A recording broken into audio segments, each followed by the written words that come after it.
उल्हासनगरमध्ये 7 महिन्यांच्या गरोदर असलेल्या अल्पवयीन मुलीचा गर्भपात करण्यात आला आणि गर्भपात करून गर्भ पुरल्याची धक्कादायक घटना घडली। आरोपीचा घराशेजारी राहणाऱ्या मुलीवर वारंवार अत्याचार होत होता।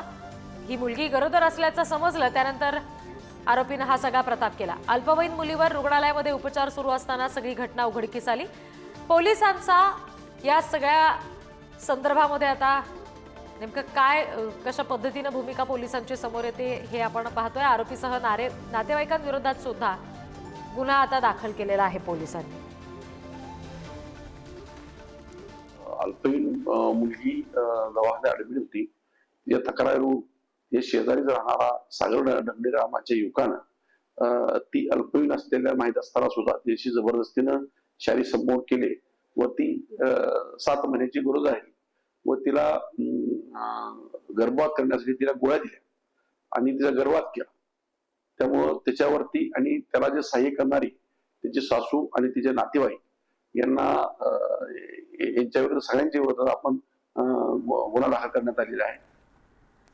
प्रतिनिधी स्वप्नील पाटील यांच्याशी आपण या संदर्भात बोलणार आहोत। स्वप्नील, आता या सगळ्या संदर्भात आणखी काय तपशील देता येतील? संबंधितावर काय नेमकी कारवाई झाली या आरोपीवर?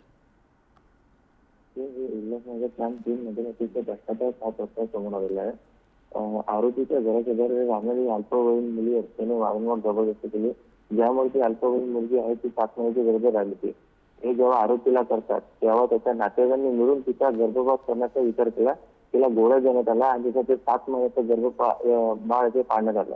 मात्र या प्रकरण कोणाला समजून यासाठी आरोपीने जे गर्भ आहे त्या उल्हासनगर प्रांत 3च्या स्मशानभूमीमध्ये तिथे बुजवलं आणि जेव्हा अल्पवयीन मुलीची जेव्हा तब्येत खराब झाली तेव्हा तिच्या शासकीय रुग्णालयात उपचार करण्यात त्या तेव्हा पोलिसांना त्याची योग्य ती माहिती मिळाली की त्याच्यामध्ये समजलं की मुलगी जी आहे ती अल्पवयीन आहे आणि जेव्हा तिची सतत चौकशी केली त्यामुळे समजलं आरोपीने त्याला 7 दिवस देणाऱ्या अन्य जे नातेवाईक या दोघांनी त्याच्यासोबत असा काही प्रकार तो घडलेला आहे। मग पोलिसांनी त्या आरोपीच्या आणि त्याच्या नातेवाईकांच्या विरोधात गुन्हा दाखल केला। त्यातला मुख्य जो आरोपी आहे सागर त्याला पोलिसांनी अटक केली।